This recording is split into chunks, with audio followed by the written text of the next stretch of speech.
sixth and seventh unit of your syllabus of English literature, the class of BA first semester of English literature, in which I will convince you the long questions and the short questions which are expected to come in the paper of your exam that is going to be held on Monday. इस class में हम fifth और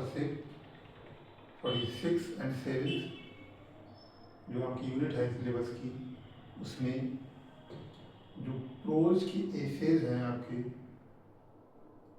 शायद 6 essays हैं, जिनमें से long and short question आपको आएंगे, उनके बारे में थोड़ा समझाएंगे, एक्सप्लेन करेंगे, जो आपको समझना है और आपका पेपर में हल करना है। सबसे पहले आता है फ्रांसिस बेकन का ऑफ स्टडीज।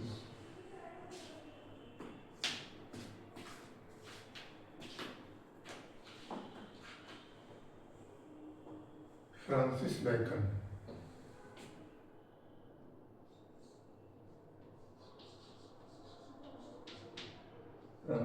बेकन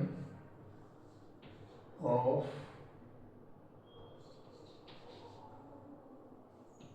इसे है ऑफ स्टडीज।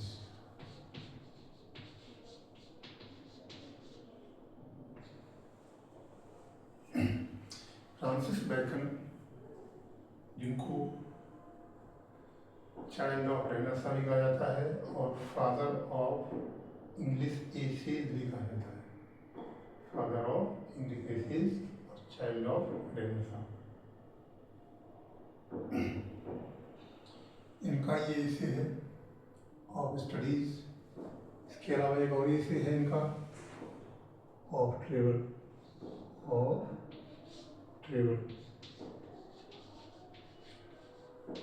ये दो एसे आपके सिलेबस में इनके हैं। इसमें से एक तो लॉन्ग क्वेश्चन आपका आएगा, prose style of sir Francis Bacon. क्या क्वेश्चन आएगा? Last question, prose style of sir Francis Bacon. ये क्वेश्चन जरूरी नहीं कि बिल्कुल सेम टू सेम ऐसा ही आए, चेंज होकर आ सकता है। हो सकता है Bacon has been described as a classic in English prose, या फिर ऐसा सकता है कि write a critical note on Bacon's contribution to the development of English prose, या फिर Bacon's prose is developed with quotations and allusions, ये question है।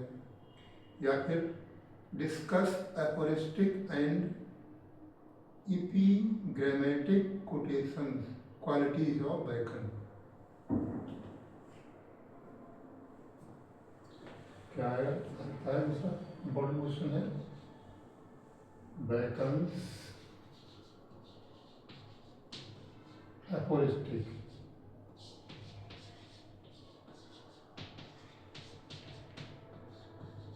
एंड एपिग्राफिक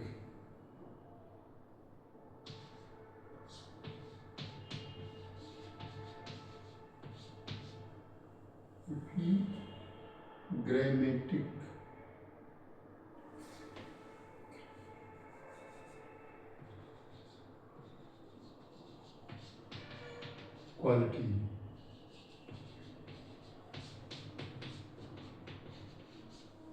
ये ऐसे क्वेश्चन आ सकता है, इस क्वेश्चन को आपको करना है। पहले तो आपको व्याकरण के बारे में एज ए राइटर पढ़ना है, समझना है और वो लिखना है इंट्रोडक्शन के तौर पर।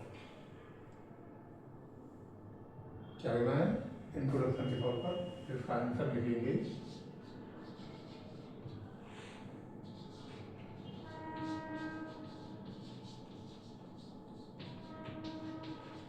इसमें इन शॉर्ट व्याकरण की लाइफ के बारे में थोड़ा सा बताएंगे, उन्होंने जो वर्क लिखे हैं वो बताएंगे, यानी शॉर्ट में उनके बारे में थोड़ा बताना है कि he is the first English essayist. He remains for sheer mass and weight of genius the greatest. इसके बाद इंट्रोडक्शन लिखने के बाद उनकी प्रोज स्टाइल पर आएंगे, Bacon's prose style. Bacon's pros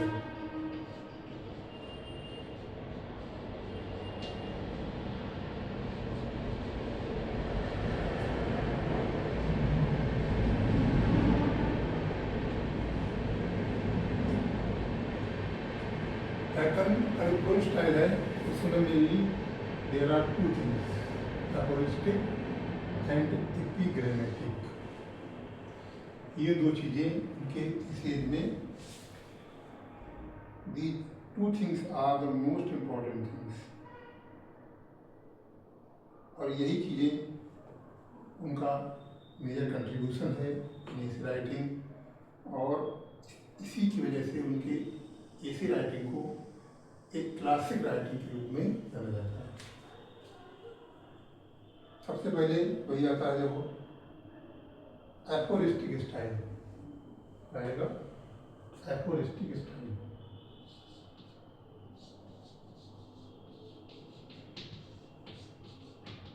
एपोरिस्टिक style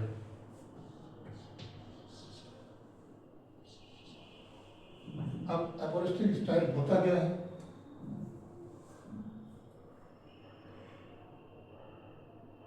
Bacon's essays are reflections of political player in the game of life. He uses short, pregnant clauses that strike the imagination and image of the memory. यानी एपोरिस्टिक style का मतलब है कि वो छोटी छोटी कहावतें, छोटी छोटी कोटेशंस को अपने एसेज में इस्तेमाल करते हैं। छोटी छोटी मैगजीन्स, कहावतें, कोटेशंस, मुहावरे, जिनका वो अपने एसेज में बहुत अच्छे से इस्तेमाल करते हैं, इसी स्किल को एपोरिस्टिक स्टाइल कहा जाता है। ब्रीविटी, एपोरिस्टिक स्टाइल में सबसे पहली चीज क्या आती है? ब्रीविटी। ब्रीविटी number 1।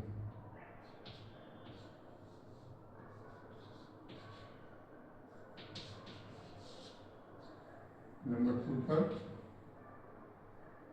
Parallel and contrast.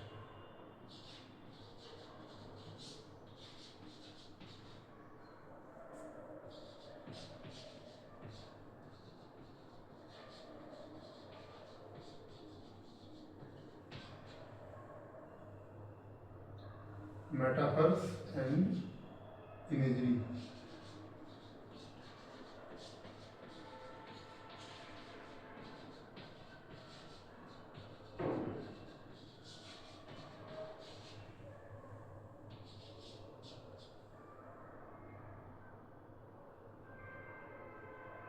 प्रोवेटिव nature.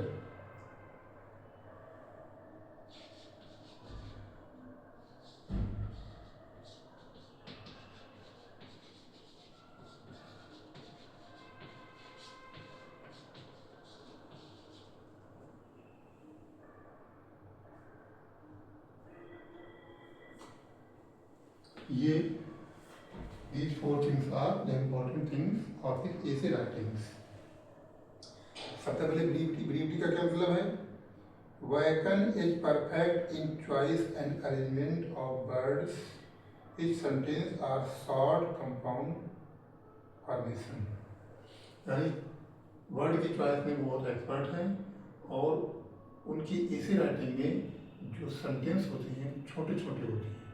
That means brevity. Brevity means संक्षिप्त, छोटे छोटे. यानी अपनी ऐसी राइटिंग में वो बहुत लंबे लंबे सेंटेंसेस का इस्तेमाल करते हैं. छोटे शॉर्ट कंपाउंड formations.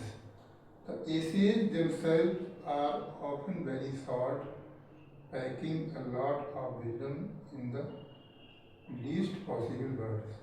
उनके एसेज भी का लेंथ भी छोटा ही होता है, परंतु उस छोटे से एसे में बहुत सारी विजडम समाहित की हुई होती है. ये होता है ब्रीविटी, जिसे हम कहते हैं गागर में सागर भरना. उसके बाद जो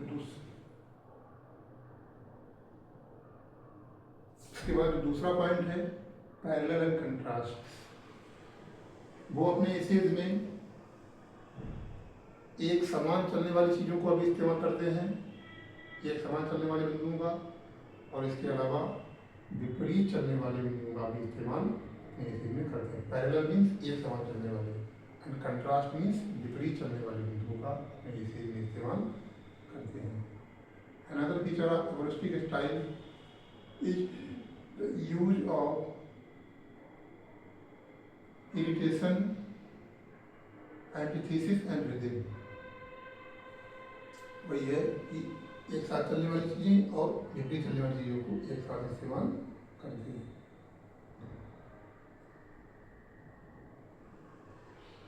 Use of metaphors and imagery. Imagery is an integral part of the aphoristic style. The author uses metaphors and similes to convey his ideas in the best possible words. Imagery उनके इसेज का एक महत्वपूर्ण पॉइंट है. इसके अलावा वो metaphors और similes का भी अपने इसेज में इस्तेमाल करते हैं ताकि वो अपनी पॉइंट ऑफ व्यू को, अपने विचार को आसानी से लोगों तक पहुंचा सकें. Probative nature of style. English pros ये है, मेटाफर एंड इमेजरी हो गया. इसके बाद प्रोबेटिव नेचर ऑफ स्टाइल ये क्या है? इंग्लिश को prose before Bacon is ornate and magistral. The works of theology or history are written by the to present a definite view of life. यानी जो इनसे पहले जो ऐसे लिखते थे लोग, वो कैसे थियोलॉजी और हिस्ट्री से रिलेटेड होते थे. लेकिन bacon was the first, bacon पहले व्यक्ति थे whose essays are never written to thesis. He has no ideology or theology to tell. यानी कि उनके एसेज में कोई आइडियोलॉजी या कोई थियोलॉजी, कोई दर्शन नहीं होता है, बल्कि उनके एसेज में प्रैक्टिकल विजडम होती है. ऐसी विजडम जो हम अपने जीवन में व्यवहारिक तौर पर हासिल करते हैं, उसका इस्तेमाल करते हैं. Different modes of thoughts and behaviours are the various aspects of his essays.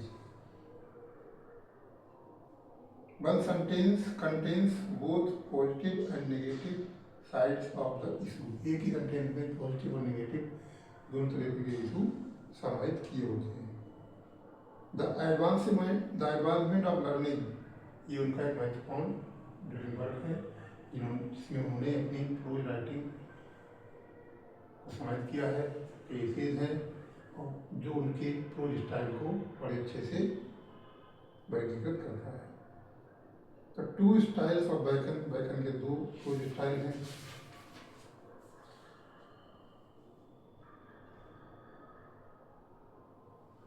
ये इस तरीके से आपके ये महत्वपूर्ण बिंदु हैं जो वहाँ बैकन के बारे में एज एन एसिस्ट के रूप में, एक प्रोज राइटर के रूप में लिखेंगे. इसके बाद एक और क्वेश्चन का आता है, bacon was the child of his as. हमने बताया था bacon was the child of Renaissance और द चाइल्ड ऑफ एज. दूसरा क्वेश्चन क्या आएगा, बैकन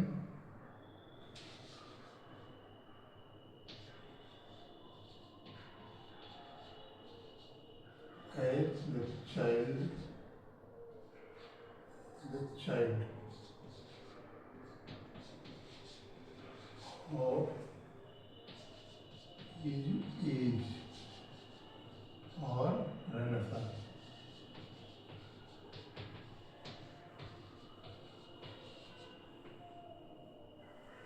ये क्वेश्चन आएगा, आ सकता है, इस पर भी आपको लिखना है। पहले तो आप इंट्रोडक्शन वही लिखेंगे, बैकन के बारे में, उनके बर्थ के बारे में, उनकी राइटिंग्स के बारे में,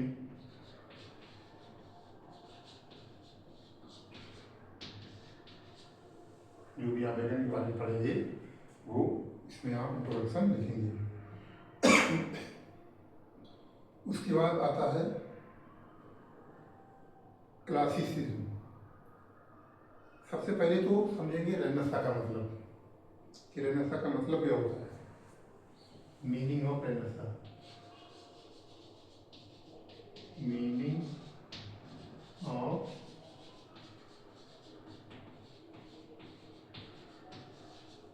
रेनेसां। रेनेसां का मतलब होता है revival of ancient culture and tradition in writing. यानी जो ancient classical culture and tradition है, आर्ट है, एंशिएंट क्लासिकल आर्ट है, उसका पुनर्जन्म, rebirth, revival of ancient classical art, culture and literature. यानी जो एंशिएंट क्लासिकल आर्ट, कल्चर और लिटरेचर है, उसका रीबर्थ, पुनर्जन्म भी क्या कहलाता है, रेनेसां। बैकन के समय पर जो ancient classical art, culture and literature था, उसका रिवाइवल हो रहा था, उसका पुनर्जन्म हो रहा था।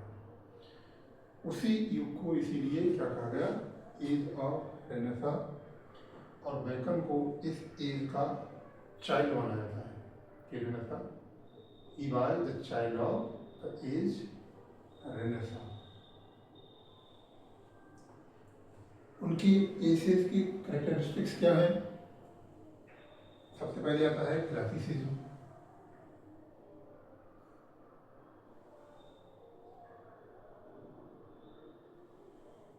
Main features, main features of age age. उनकी एज के मेन फीचर्स क्या है, number 1 classicism,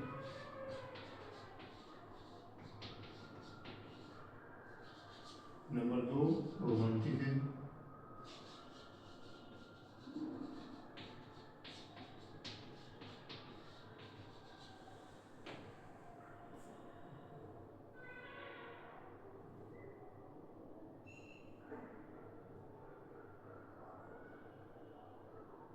search for power, number 3 पर सर्च फॉर पावर, नंबर 4 पर है क्यूरियोसिटी,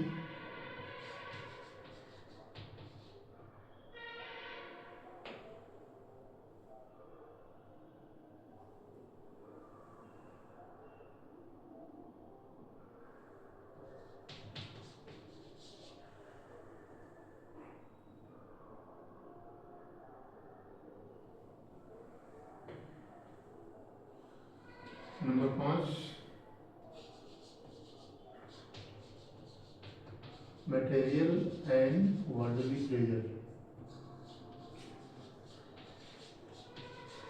प्लेजर, नंबर 6 ऑप्टिमिस्ट,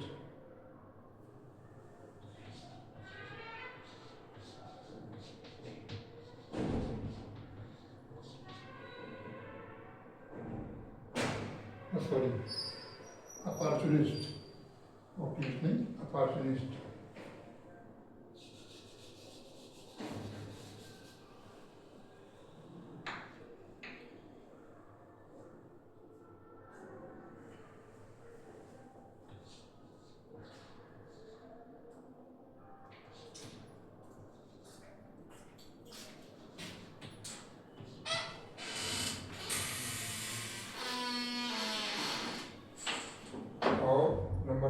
है travel and adventure.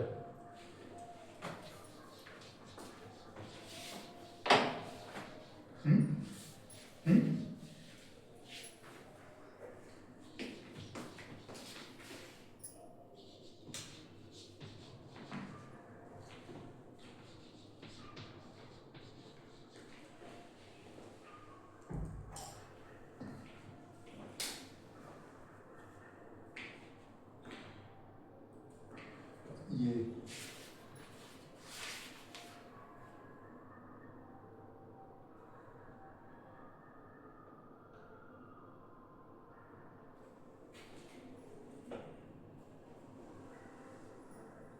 Number 8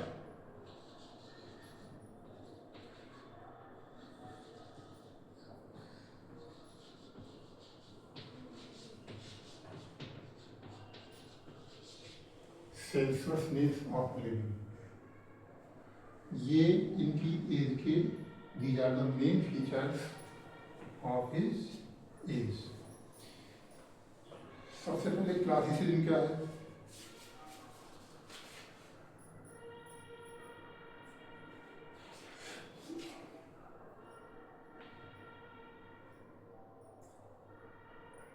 Renaissance means rebirth and revival of ancient learning. Classicism इनकी एज में क्या था कि जो प्राचीन ancient culture, literature and learning थी उसको इनके एज में फिर से स्थापित किया गया, उस पर फिर से किताबें लिखी गई। उस उन थीम्स को, क्लासिकल थीम्स को, क्लासिकल लिटरेचर को, क्लासिकल कल्चर को फिर से लिटरेचर की नए सिरे से थीम में समाहित किया गया।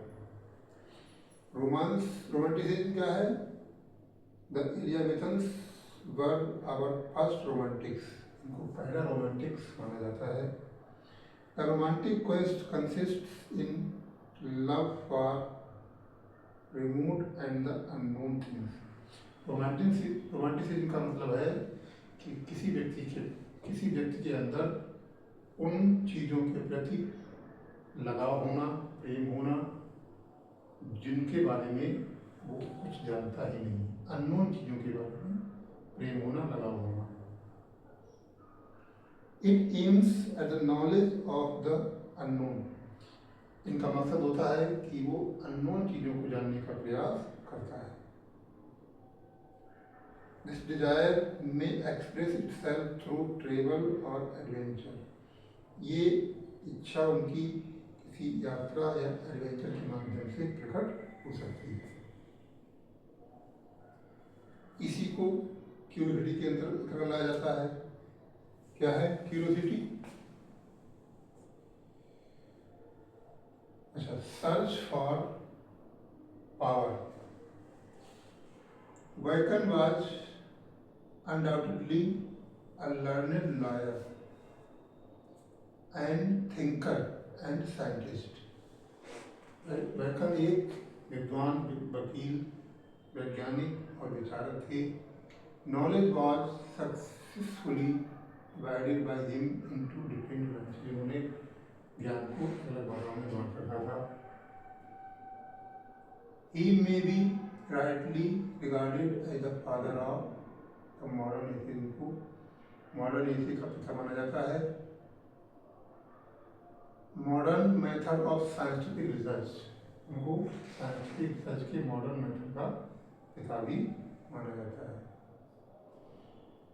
Desire for marital and worldly pleasure. अच्छा, क्यूरियोसिटी का मतलब कि वो a list of various objects worthy to be seen in foreign lands is given। यानी उनका जो ट्रेवल और एडवेंचर के प्रति लगाव है, प्रेम है, जो कि उन्होंने अपने एसेज में स्पेशली और ट्रेवल जैसे एसेज में दिखाया है, वो लगाव ट्रेवल और एडवेंचर के प्रति और वो नई चीज़ों को सर्च करने की उनकी जो इच्छा है वो उनकी क्यूरियोसिटी को दर्शाती है। वो क्यूरियोसिटी उनके एसेज में निकलकर सामने आती है। मटेरियल एंड वर्ल्डली प्लेजर, वो एक ऐसे व्यक्ति हैं फ्रांसिस बेकन। उस समय एक ऐसा टाइम था जब क्लासिसिज्म का रिवाइवल हो रहा था, तो लोग इस लोक की बात ना करने के बजाय परलोक की बात किया करते थे। लेकिन बेकन बेकन एक ऐसे व्यक्ति थे, ही believed in the pleasure of material and world. He believed in the material and worldly pleasure. वो भौतिक और सांसारिक सुख सुविधाओं में विश्वास करने वाले व्यक्ति थे, इसी की वकालत करते थे। उनका विचार था कि eat drink and B Mary, खाओ पियो मौज करो। इस विचारधारा वाले वो व्यक्ति थे, यानी परलोक की बात करने के बजाय वो उनका मत था कि इस लोक में जितना एंजॉय कर सकते हो करो, जैसे खुशी रह सकते हो वैसे खुशी से। Opportunist, the writers laid stress on the principle that ends justify the means. जो राइटर्स थे उस समय के, वो अपने राइटिंग में ये प्रूव करते थे कि जैसा कर्म करोगे वैसा उसका फल मिलेगा।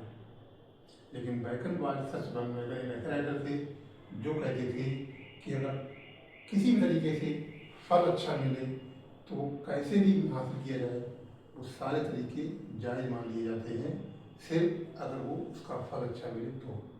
फल अगर अच्छा मिलेगा तो सारे तरीके हासिल करने के जायज़ मान लिए जाएंगे, और फल अगर बुरा मिलेगा तो जो भी तरीके हमने इस्तेमाल किए हैं उनको बुरा माना जाएगा। यानी the result is justified by the end, ये उनका सिद्धांत था, उनकी फिलॉसफी थी। और ट्रेवल एंड एडवेंचर, वही ट्रेवल और एडवेंचर में विश्वास रखने वाले व्यक्ति थे। Bacon was fond of books, वो किताबों के शौकीन थे। He knew well that books do not teach their own use, कि किताबें अपने आप अपना इस्तेमाल करना नहीं सिखाती हैं, बल्कि हमें प्रैक्टिकल विजन के द्वारा उनके इस्तेमाल को अपने व्यवहार में लाकर सीखना पड़ता है।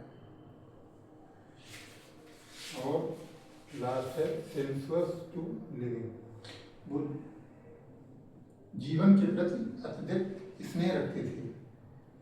The Elizabethan age was marked by a pump, show and Splendor. Elizabethan age को पंप एंड शो यानी शान शौकत के जीवन के लिए माना जाता है।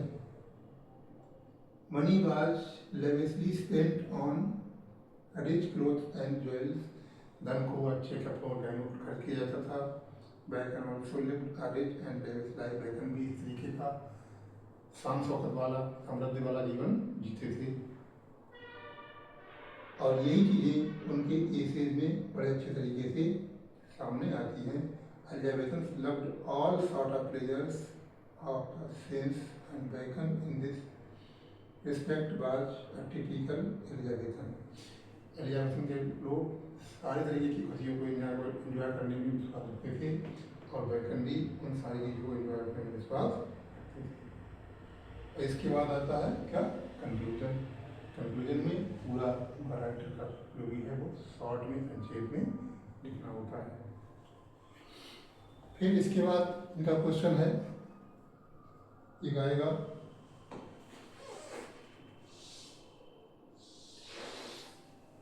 क्या क्वेश्चन आएगा, क्रिटिकल एप्रिसिएशन ऑफ स्टडीज। क्या क्वेश्चन आएगा, क्रिटिकल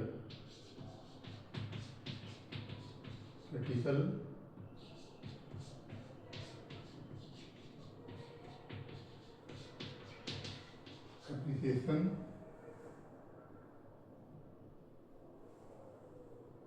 ऑफ द essay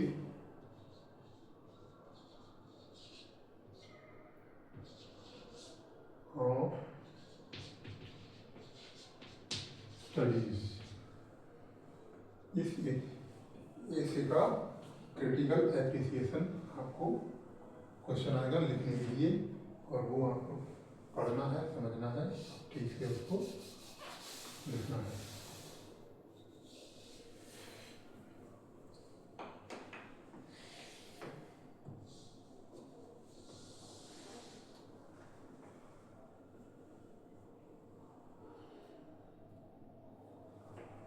इसका जब आंसर लिखेंगे तो सबसे पहले तो भाई introduction,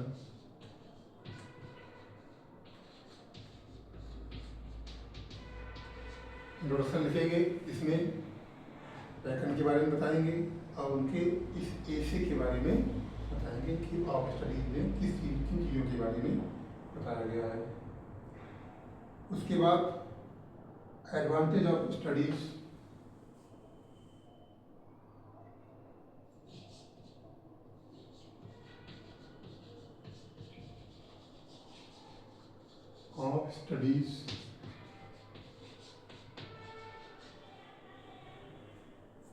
types of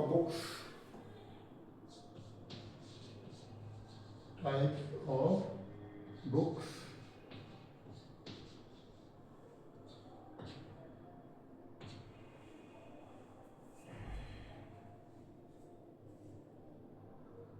disadvantage of different subjects, disadvantage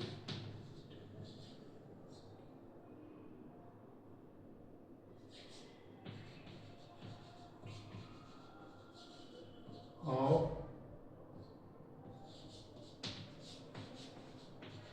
different subjects,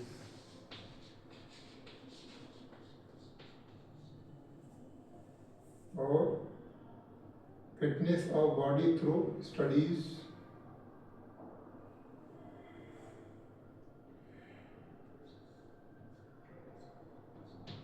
fitness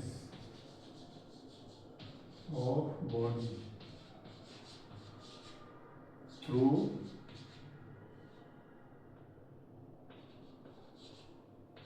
studies,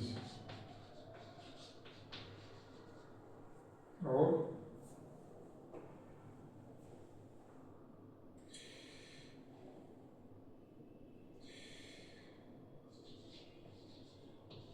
ways of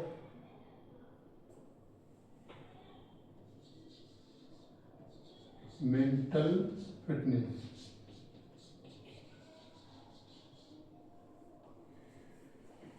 mental fitness को रखने के लिए क्या तरीके हैं, ये इस क्वेश्चन में आपको आंसर में लिखना है।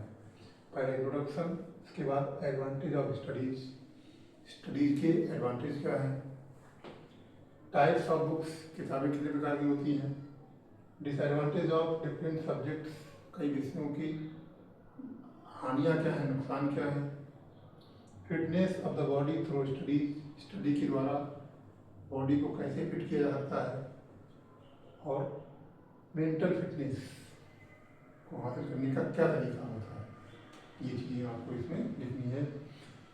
Advantage of studies, studies serve for delight, for ornament, आपने पढ़ा होगा इसी में, उसको आप इसमें ठीक से पढ़ना है।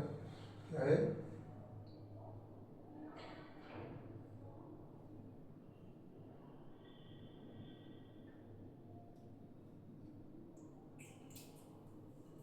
बुक्स तीन प्रकार की बताई हैं। कुछ वो किताबें इनको केवल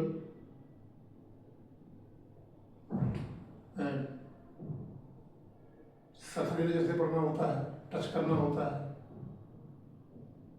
कुछ वो किताबें जिनको पढ़ना होता है पूरा, लेकिन इम्पोर्टेंट चीज़ें याद रखनी होती हैं। और कुछ वो किताबें जिनको खूब अच्छे से पढ़ना होता है, डाइजेस्ट करना होता है, वो अच्छे से समझना होता है। तीन तरह की किताबें।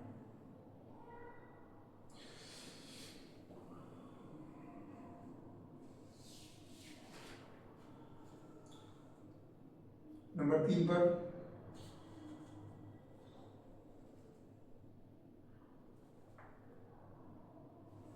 सॉरी, ये गलत हो गया, ये एडवांटेज नहीं, ये केवल एडवांटेज है। क्या है, केवल advantage, advantage of books. Different subjects, अलग अलग सब्जेक्ट की क्या लाभ होते हैं, कि मैथ को पढ़ने से क्या होता है, साइंस को पढ़ने से क्या होता है, साइकोलॉजी को पढ़ने से क्या होता है, ये इस तरीके से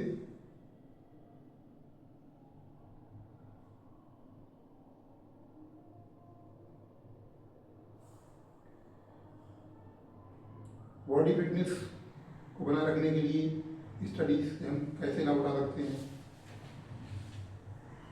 ये आपके 3 क्वेश्चन की are the most important in this chapter, आपको ठीक से पढ़ना है, समझना है। इसके अलावा write a note on different types of books, वही टाइप्स ऑफ बुक्स कैसी कैसी किताबें होती हैं,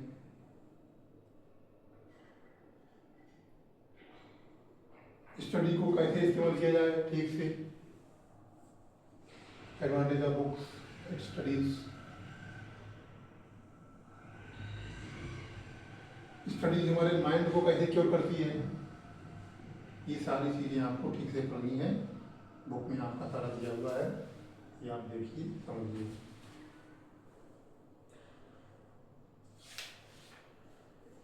इसके बाद आपका जो नेक्स्ट आता है, एक ऐसे है ऑफ ट्रेवल, जिसमें ट्रेवल के बारे में, ट्रेवल के लाभ और क्या क्या हो सकते हैं वो पूरा इसमें बताया गया है। इसको आप पढ़िएगा। क्वेश्चन आएगा, right the summary of the essay of travel, right the summary of the essay of travel, ये वाला आपको ठीक से समझना है। फिर नेक्स्ट ऐसे आता है फ्रांसिस बैकन का, सॉरी चार्ल्स लैम्ब का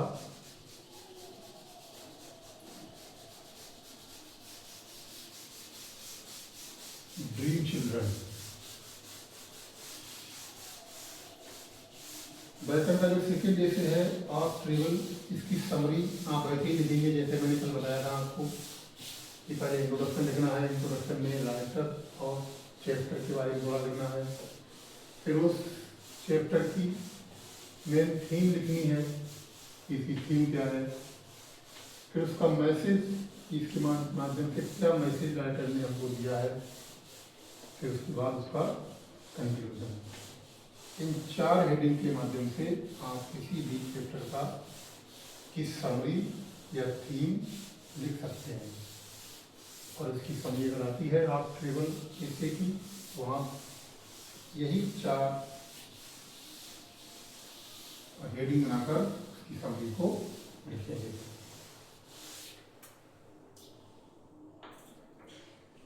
फिर आता है ड्रीम चिल्ड्रन, फ्रांसिस बैकन का ऐसे ड्रीम चिल्ड्रन।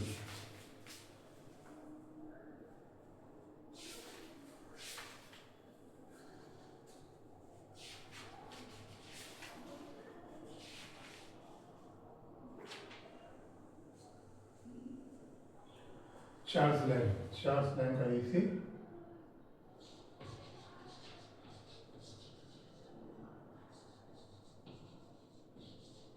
इसे है dream children.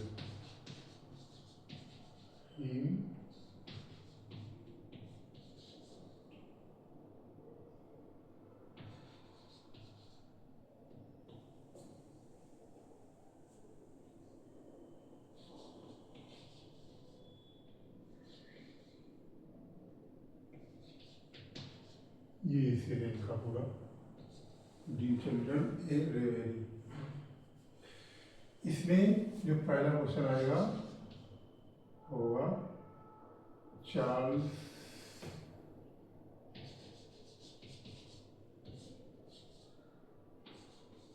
Lamb as the prince of atheist.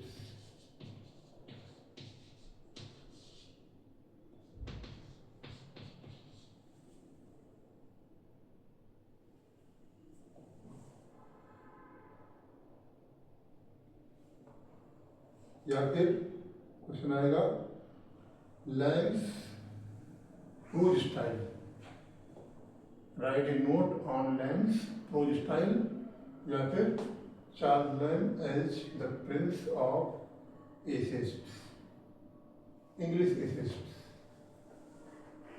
In English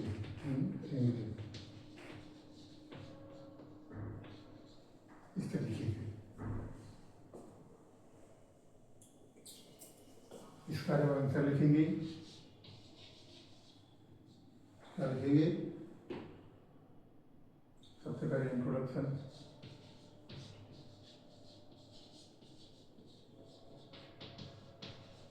इसमें लैम्ब के बारे में बताएंगे।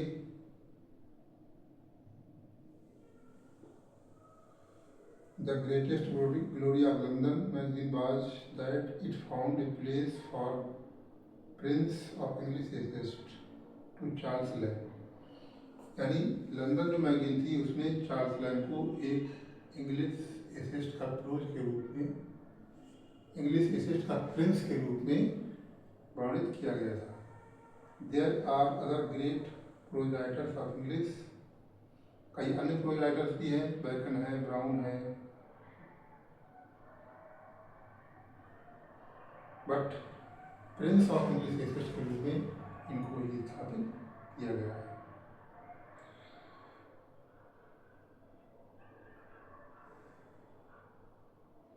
उनके 4 का सीक्रेट था, lies Lamb's personality in his attitude of life. अब इनकी एसिस्ट की एज एसिस्ट मेन पॉइंट्स हैं वो क्या क्या हैं? Is just for life, is just और लाइफ। जीवन के प्रति जो उत्साह है, जो पॉजिटिविटी है,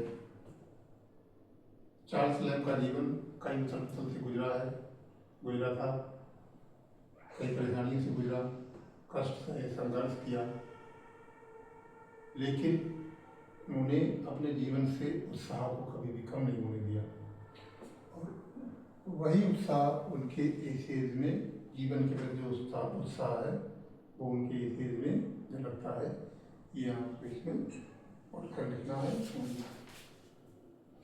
जो सेकंड आता है पर्सनल एसेज।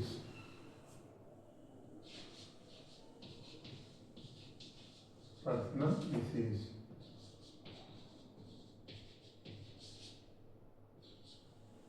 लैम्ब से पहले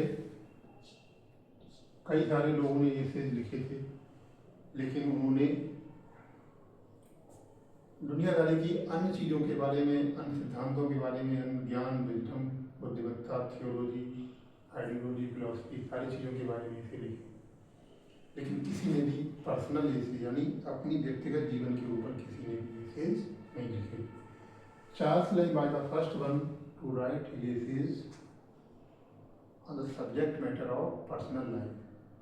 पहले व्यक्ति थे जिन्होंने अपनी पर्सनल लाइफ के सब्जेक्ट मैटर पर एसेज को लिखा था।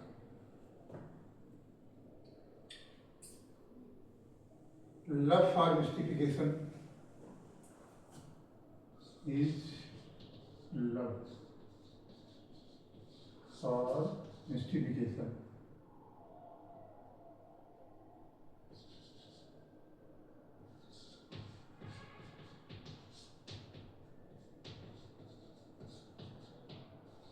मिस्टिफिकेशन,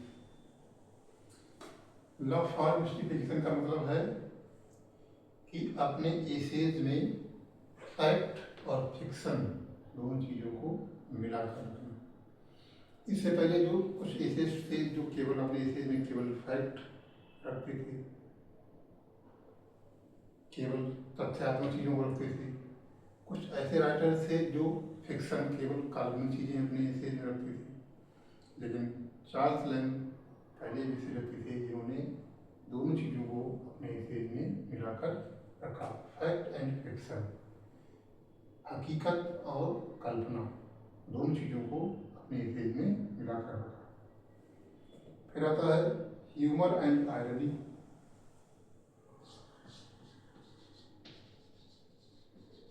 humour and irony. Humour and irony का मतलब वो अपने समाज की, अपने जीवन की, अपने सगे संबंधियों की, सबकी जो जीवन की मूर्खताएं थी उन पर आयरोनिकल कमेंट करते, और वो कमेंट इस तरीके का होता कि वो उससे ह्यूमर यानी कि हास्य प्रकट होता, यानी हास्य और आयरनी, आलोचना, दोनों चीज़ों को अपने एसेज में मिलाकर उन्होंने रखा। जो भी समाज की बुराइयाँ, व्यक्तिगत जीवन की बुराइयाँ, कमियाँ, गलतियाँ, मूर्खताएँ जो वो देखते उन पर कमेंट करते, आयरोनिकल कमेंट, और वो कमेंट ऐसा होता कि वो उससे हास्य प्रकट होता। इसके बाद humour and पैथाज।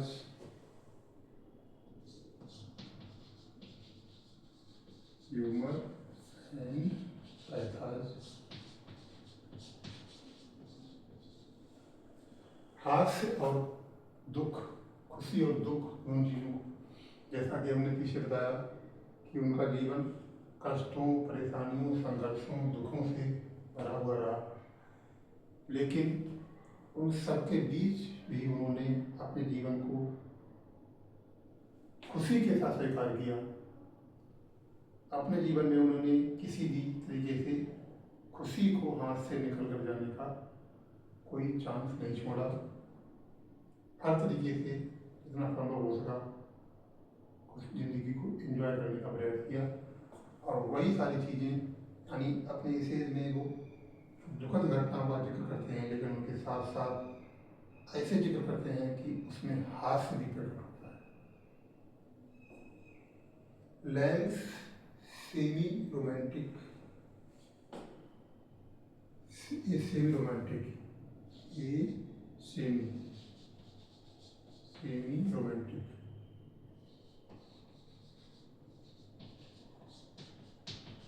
Semi romantic means half romantic. Lamb is a semi-romantic who blends the 18th century essays of manner with the romantic sensibility। यानी 18th century में जो एसेज ऑफ मैनर थे, एसेज ऑफ विजडम थे, उनमें उन्होंने क्या मिलाया, romantic sensibility को उनमें मिला के रखा।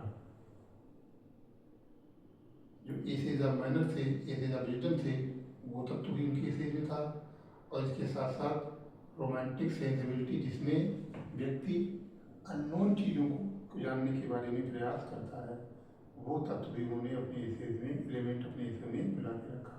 इस तरीके से उसको सेमी रोमांटिक यानी आधा रोमांटिक कहा जाता है। Lamb's most lovable of English essays. Lamb को मोस्ट लवेबल,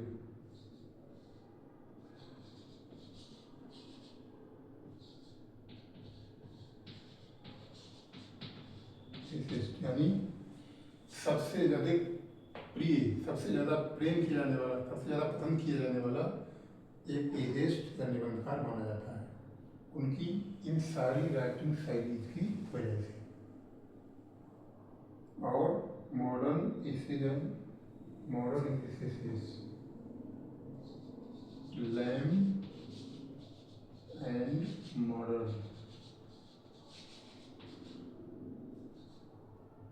एसेज। जो मॉडर्न एसेज है, एसेस्ट हैं, ऐसे राइटर हैं आधुनिक युग के, वो वैकन से बहुत सारी चीज़ें अपनी ऐसी राइटिंग में लेते हैं और मिक्स करते हैं। 20th century English essay has mostly followed the model of Charles Lamb।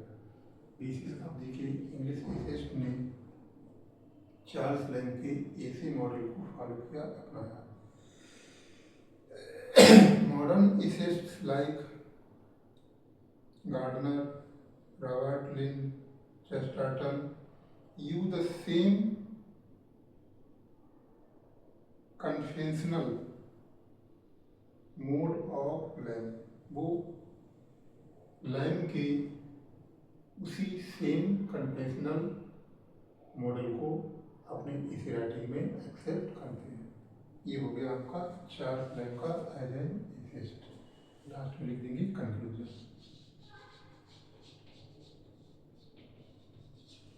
इसके बाद आता है क्रिटिकल एप्रिसिएशन, दूसरा क्वेश्चन। क्रिटिकल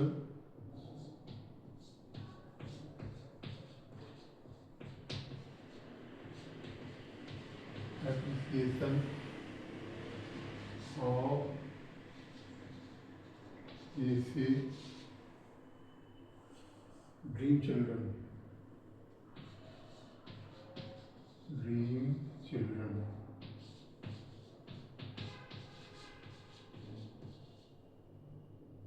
ए रिवरी।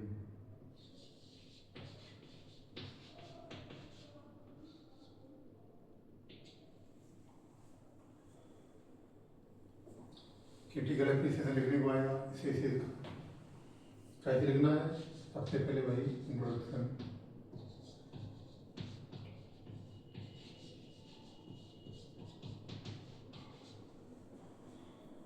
इंट्रोडक्शन लिखना है, इसमें इस एसे के बारे में लिखना है शॉर्ट में। इस एसे में क्या बताया गया है? दो बच्चे हैं जो कि अपनी दादी के साथ रहते हैं, खेलते हैं, कूदते हैं। इस एसे में लैम ने अपनी पर्सनल लाइफ को कल्पनात्मक रूप से प्रस्तुत किया है।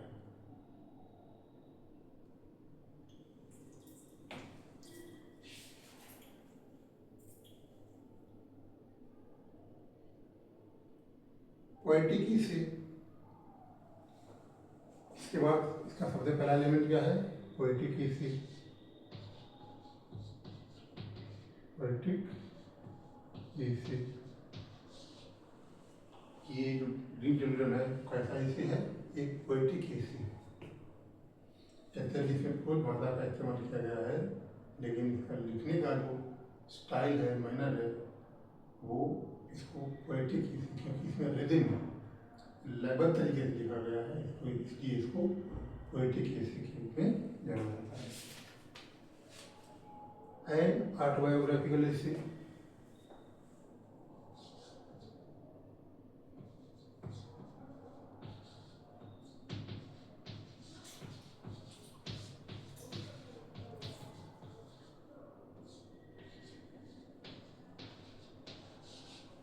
ऑटोबायोग्राफिकल ऐसे मीन्स पर्सनल ऐसे, यानी कि उन्होंने अपने पर्सनल लाइफ के बारे में इस ऐसे में कल्पनात्मक तरीके से बताया है। अपनी पर्सनल लाइफ जो भी जो व्यक्तिगत जीवन है, उन जीवन को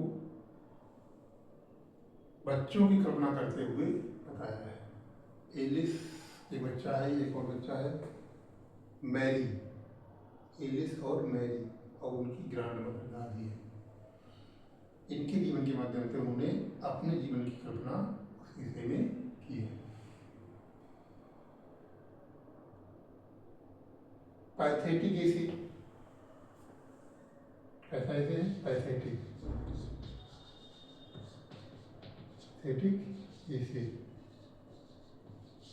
एक दुखद ऐसे है, यानी उन्होंने अपने जीवन में जो भी संघर्ष, कठिनाइयाँ, दुख, अभाव, सारे संबंधियों की मौतें, जो भी झेला है, जो भी देखा है, वो सारी चीज़ें उन्होंने इस ऐसे में, दुखद घटनाएं जो भी हैं, वो सारी इस ऐसे में उन्होंने मेंशन की हैं। इसलिए ये एक पैथेटिक ऐसे भी है।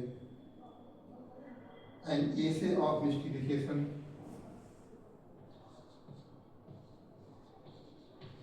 ऐसे of mystification,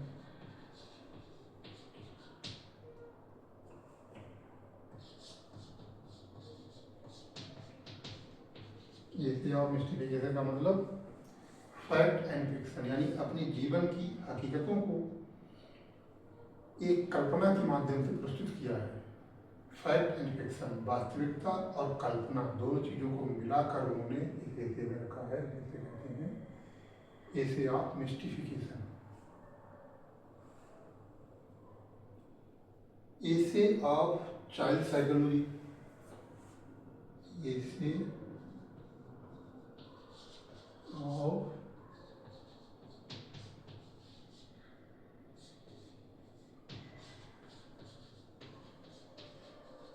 child psychology,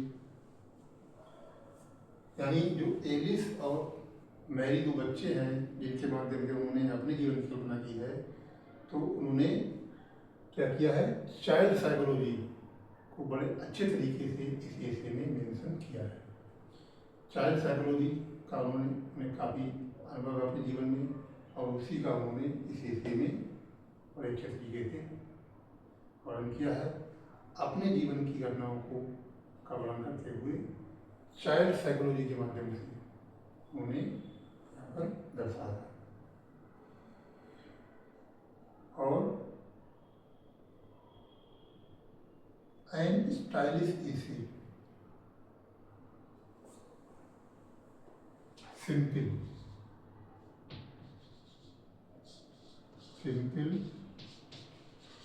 style एसे,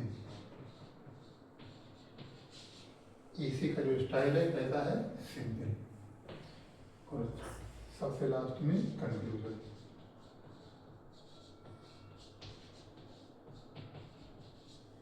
ये इतनी हेडिंग है, इनके माध्यम से आपको ये लिखना है।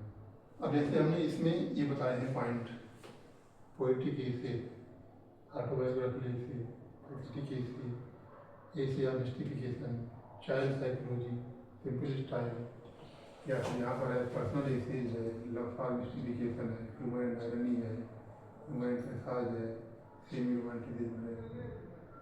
और ये जो हेडिंग है, इन हेडिंग का अलग से क्वेश्चन आ सकता है, शॉर्ट में या वेरी शॉर्ट में। इसमें से भी, और इससे पहले हमने बैकन वाले में पढ़ाया है, उसमें जो भी हेडिंग हमने बताई है, उन हेडिंग का क्वेश्चन, यानी एक हेडिंग का एक क्वेश्चन शॉर्ट में या वेरी शॉर्ट क्वेश्चन में आपको मिल सकता है। इसलिए हम जो भी हेडिंग समझ बता रहे हैं, इन हेडिंग्स को ठीक से पढ़ लीजिएगा, समझ लीजिएगा। लैंग के भी और इससे पहले फ्रांसिस बैकन के भी 3 क्वेश्चन थे उनके। जो भी हेडिंग हमने बताई हैं, वो सारी हेडिंग आपको ठीक से समझ लेनी है। एक हेडिंग से एक क्वेश्चन भी आ सकता है, किसी भी हेडिंग से, भले ही लॉन्ग में ना आए, शॉर्ट में आए। इसलिए आपको ये बात अच्छे से ध्यान रखना है, समझना है।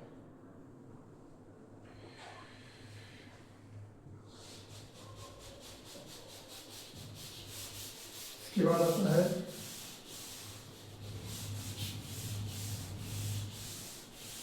Steele and Addison, the Spectators Club. क्या है? The Spectators club.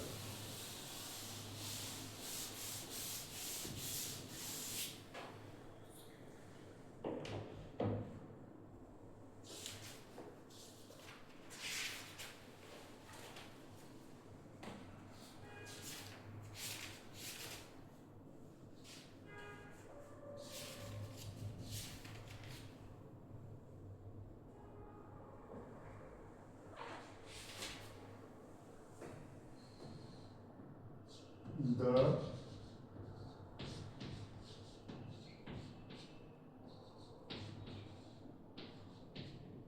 Spectators Club।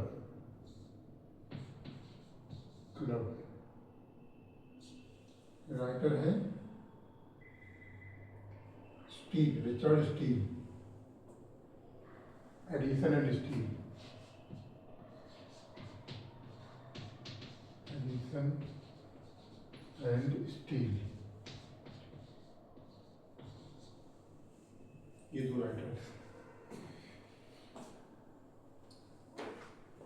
Edison and Steele,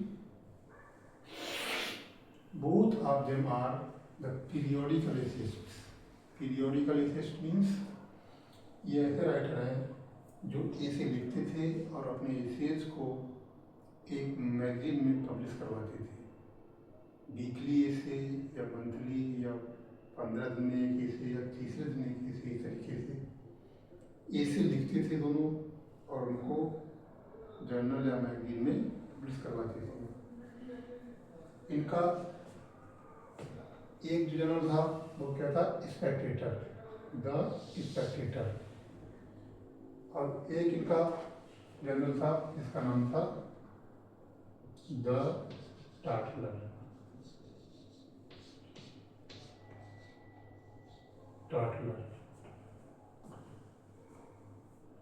ये दो जर्नल थे जिसमें ये अपने ऐसे लिखते थे और उनको पब्लिश करवाते थे।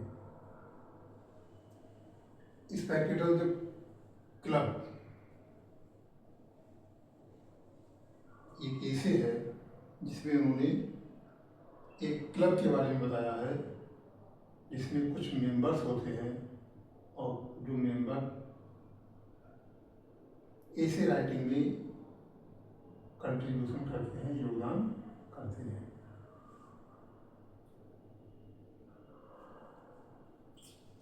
How do the Coverley papers reflect the social life of 18th century? क्या क्वेश्चन आएगा?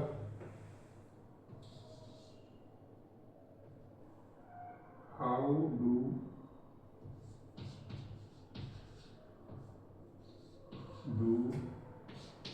the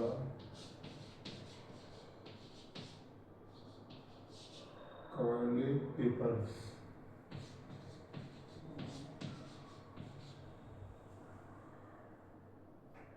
reflect the social life, reflect the social life of 18th century, of the 18th century।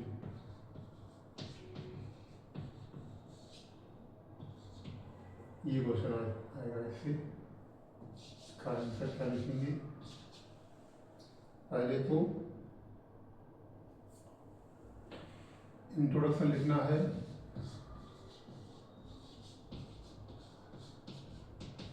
इसमें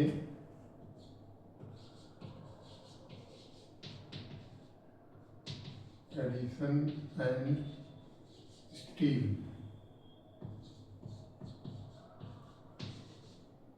के बारे में लिखना है और कवरले पेपर्स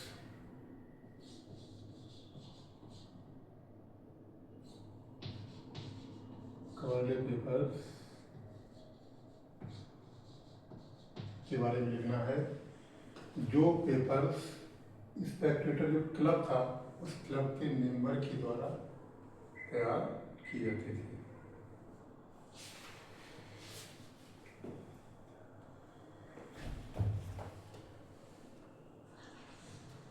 जैसा कि मैंने अभी आपको बताया था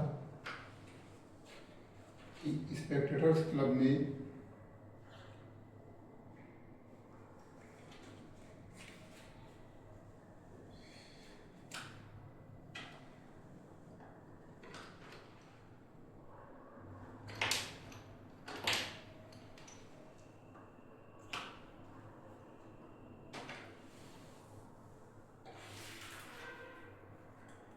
एडिसन और स्टील ने जो अपने ये जो जर्नल थे इनमें ऐसे लिखी थी, इसमें उन्होंने अपने समय की, अपने तत्कालीन समय की परिस्थितियों को, सामाजिक बुराइयों को उजागर किया है और उन पर व्यंग किया है, उनको ठीक करने का के मकसद से ये इसे लिखे गए हैं। तो कहा है कि कवरले जो पेपर्स हैं वो किस तरीके से 18th सेंचुरी की सामाजिक जीवन की तस्वीर को रिफ्लेक्ट करते हैं, प्रकट करते हैं।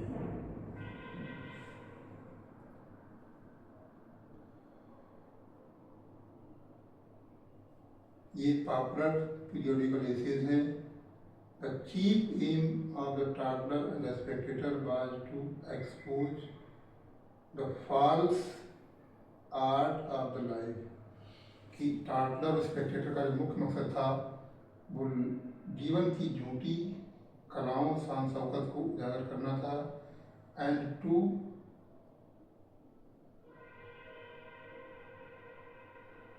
establish the general simplicity in our discourse and behavior। और इसका मकसद था कि हम अपने वार्तालाप और अपने व्यवहार में सिंप्लिसिटी को अपनाएं। In the spectator, Addison addresses the whole humanity। Spectator में एडिसन पूरी मानवता को संबोधित करते हैं, and presents a faithful picture of the life of his time as seen with the aloof and disappointment development। जैसे कि पिक्चर वो अपनी आंखों से अपने सामने देखते हैं, वो पूरी तस्वीर इस एसे के माध्यम से, जर्नल के माध्यम से हमारे सामने प्रस्तुत करते हैं।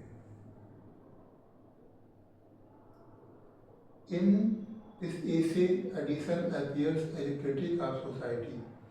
इस एसे में एडिसन समाज के क्रिटिक के रूप में सामने आते हैं। Having a zeal of reformer, और उनका मकसद होता है एक रिफॉर्मर का, एक समाज सुधार का, जो इन समाज की बुराइयों को सुधारना चाहते हैं।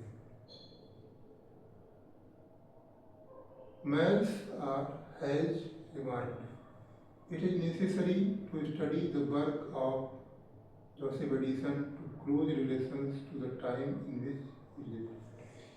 उनका मत है कि उनके जो ऐसे हैं उस समय से बहुत जुड़े हुए हैं जिस समय पर वो ऐसे लिखे गए थे। He was not so much in the opposition to the ideas as in advance of them।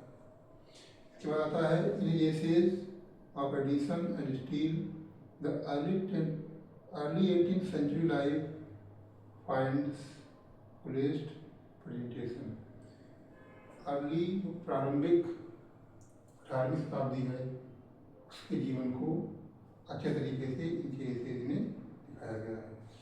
इस तरीके से यानी वही है कि जो भी उनके समाज में उसमें मौजूदा बुराइयाँ थीं, अपराध थे, कुरीतियाँ थीं, उन सारी चीज़ों को उन्होंने अपने एसेज में दिखाया है, प्रकट किया है।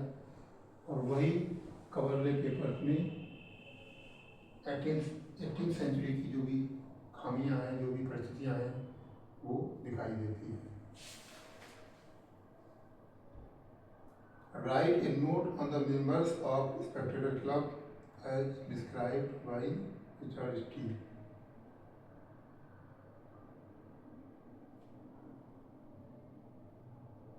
अच्छा, इसमें आगे बुराइयां भी दी हुई हैं।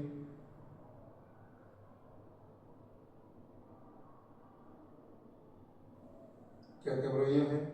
We get plenty of information in the Spectator about the fashions of dress and numbers of that period, minus of that period।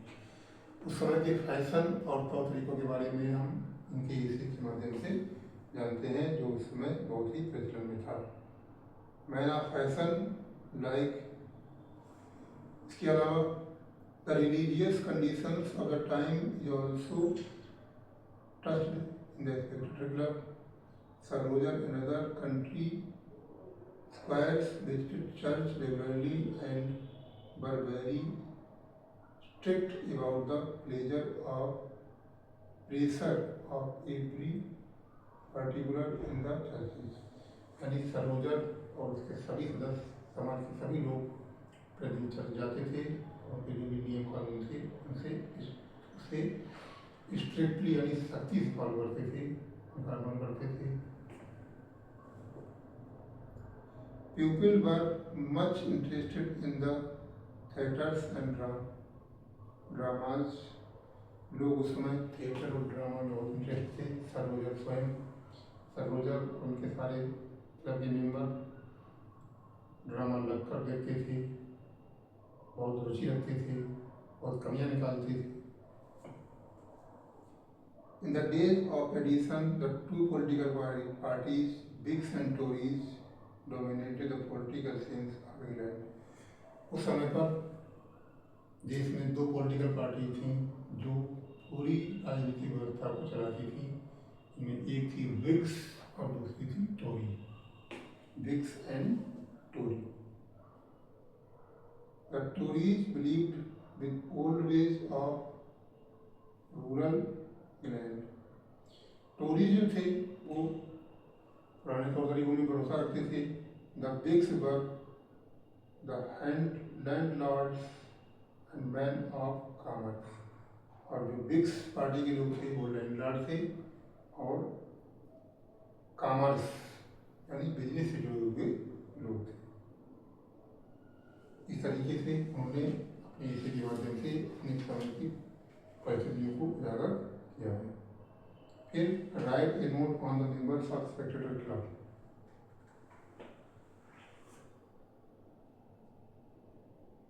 Question आएगा, write a note on the members of Spectators Club।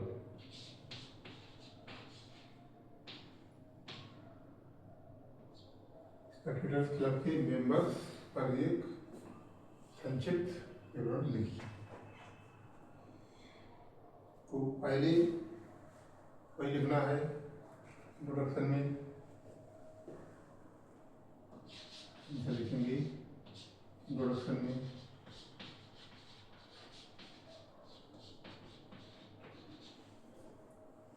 Writer के बारे में लिखना है, addition and history,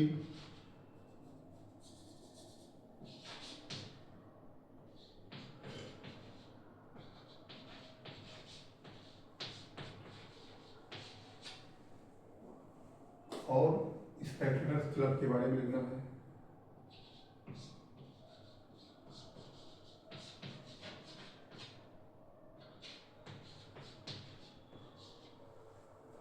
ये क्या करता था, इसके मेंबर्स क्या करते थे।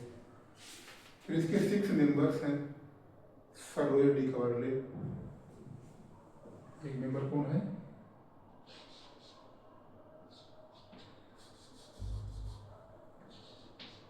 सर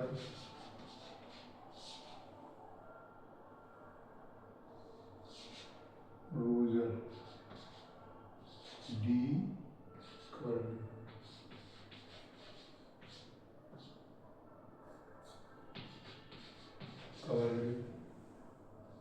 नंबर 2 पर है Templar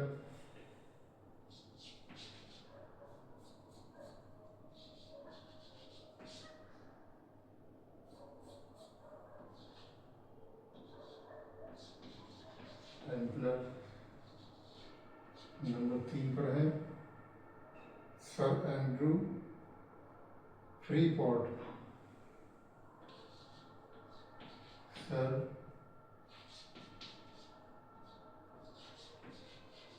Andrew Freeport.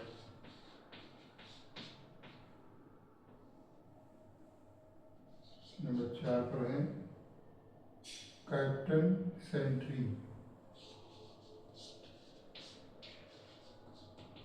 Captain Sentry.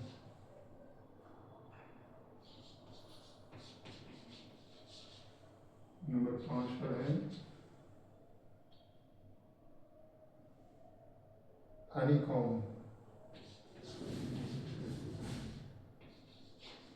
Honeycomb. Number 6 पर है क्लर्जीमैन।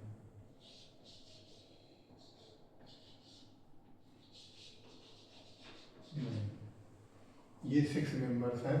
अगर क्वेश्चन से आता है तो इन 6 मेंबर्स के बारे में आपको लिखना होता है। सर रॉयल डी कवर्ले कौन है,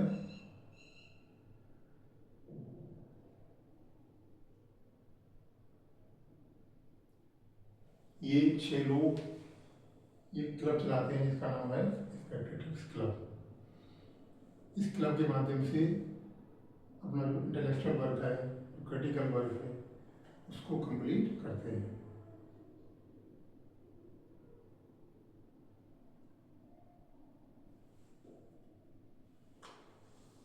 इन सभी मेंबर्स के बारे में आप पढ़िएगा, समझिएगा, क्योंकि इस ग्रुप में इनका क्या रोल है, ये ग्रुप के माध्यम से क्या क्या काम करते हैं।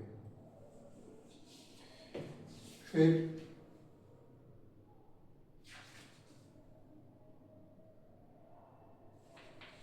आता है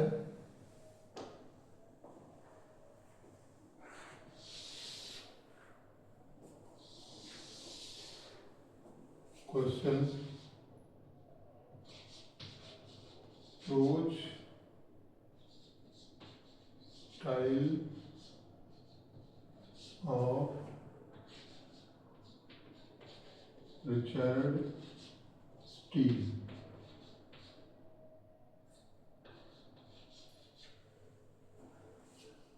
क्या लिखेंगे आंसर?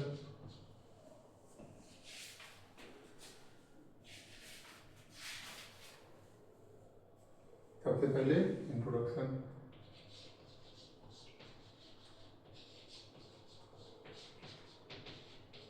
जिसमें रिचर्ड स्टील के बारे में बताना है। उसके बाद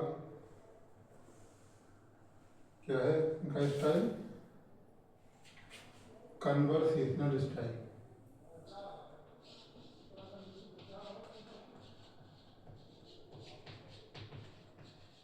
कन्वर्सेशनल स्टाइल, इनका जो स्टाइल है वो कैसा है, कन्वर्सेशनल स्टाइल। फिर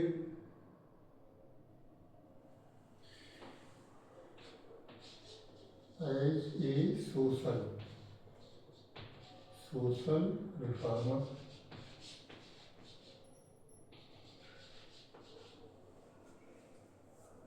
कन्वर्सेशनल स्टाइल का मतलब है कि जो ऐसे लिखते हैं तो ऐसे की भाषा ऐसी होती है जैसे मानो कि 2 या 2 से अधिक लोग आपस में बातचीत कर रहे हो, उसे कहते हैं कन्वर्सेशनल स्टाइल। सोशल रिफॉर्मर का मतलब है कि उनका जो मकसद होता है ऐसे राइटिंग में कि वो अपने समाज की, अपने समय की बुराइयों को, कमियों को, खामियों को, मूर्खताओं को देखते हैं, उनकी आलोचना करते हैं और आलोचना के माध्यम से उनको सुधार करने का प्रयास करते हैं, समाज सुधार करने का प्रयास करते हैं। ह्यूमर एंड पैथाज क्या है, ह्यूमर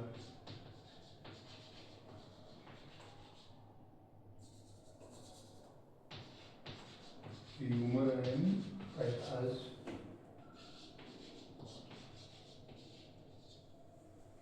उन्होंने अपने एसेज में ह्यूमर और पैथाज, हास्य, जो जीवन की, अपने समकालीन जीवन की परिस्थितियों को, स्थितियों को दर्शाया है। उनको दर्शाने में उन्होंने जो लोगों के जीवन में बुराइयों की वजह से संघर्ष है, दुख है, कष्ट है, परेशानियां हैं, उस दुख दर्द को भी दर्शाया है। और उस दुख दर्द का कारण है कुरीतियाँ, बुराइयाँ, उन कुरीतियों और बुराइयों की आलोचना करने में इस तरीके से की है कि उससे ह्यूमर यानी हास्य भी प्रकट होता है। इस तरीके से ह्यूमर और पैथाज का उनके एसेज में क्या है, मिक्सिंग है। और लास्ट में कंक्लूजन।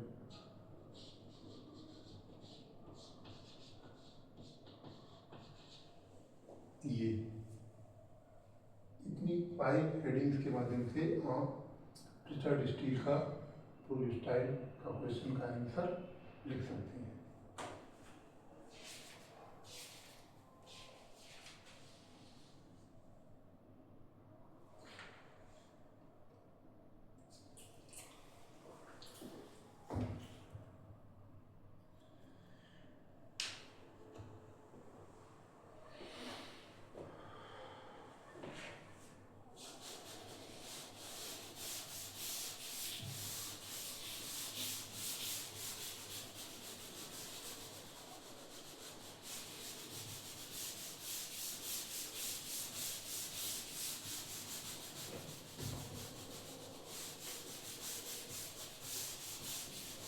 फिर एक अन्य एथिस्ट हैं,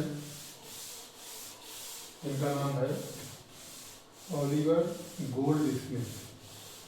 क्या नाम है? Oliver Goldsmith.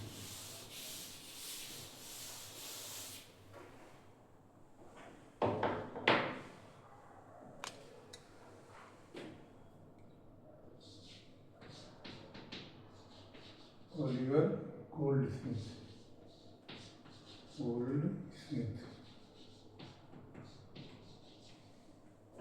इनका जो एसे है वो है नेशनल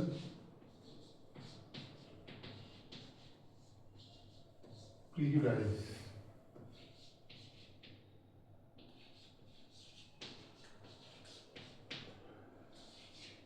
ये इनके एसे का नाम है।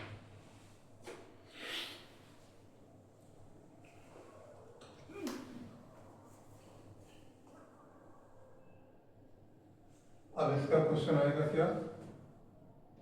इसमें दो क्वेश्चन है इंपॉर्टेंट जो आते हैं। पहला है राइट द समरी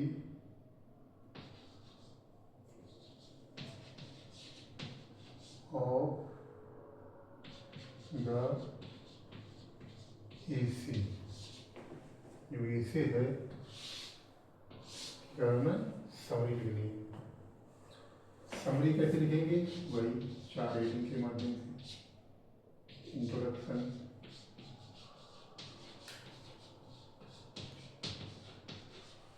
इसमें कुछ राइटर के बारे में बताना है और कुछ उनके एसे के बारे में बताना है।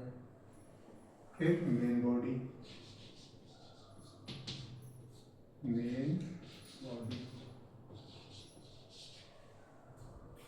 फिर मैसेज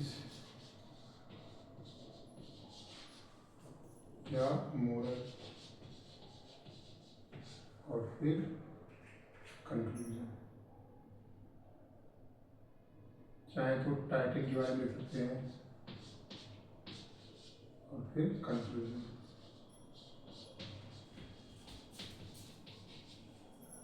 दूसरा क्वेश्चन आ सकता है शॉर्ट में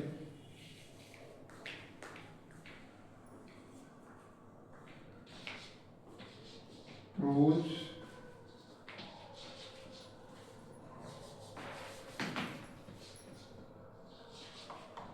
टाइम ऑफ गोल्ड स्मिथ। ये क्वेश्चन भी आपका होता है। प्रोज राइटिंग, प्रोज स्टाइल नहीं बल्कि प्रोज राइटिंग्स, प्रोज राइटिंग्स।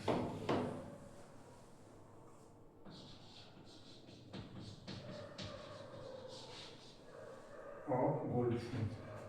इसमें आपको गोल्डस्मिथ के बारे में थोड़ा बहुत बताना है और उन्होंने जो भी वर्क्स लिखे हैं उन वर्क्स के बारे में थोड़ा बहुत बताना है। ये वाला क्वेश्चन लॉन्ग में आ सकता है, शॉर्ट में भी आ सकता है। ये वाला आएगा तो शॉर्ट में आएगा, लॉन्ग में नहीं आएगा।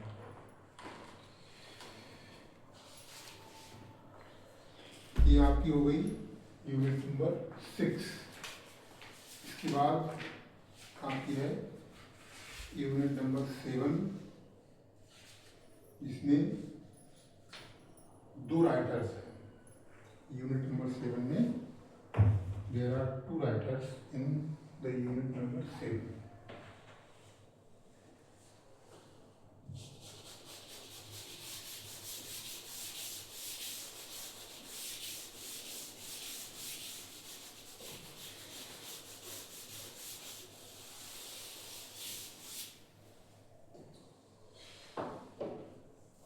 अच्छा, इनका जो एसे है नेशनल प्रीजुडाइज, इसमें बताया क्या गया है ओलिवर गोल्डस्मिथ का?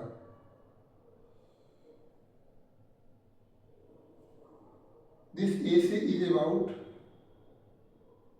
The narrators encounter with some elderly pupil and a conversation about nationalism. He starts off by stating that he was thinking at the यानी कुछ बड़े लोगों से उनकी बातचीत होती है जिसमें वो नेशनलिज्म पर बातचीत करते हैं, राष्ट्रीय जो प्रिविलेज है उस पर बातचीत करते हैं, और वही बातचीत को उन्होंने इस ऐसे के माध्यम से यहाँ पर रखा है। ये आपकी unit number 6 and share. In the next class I will explain the unit number 7.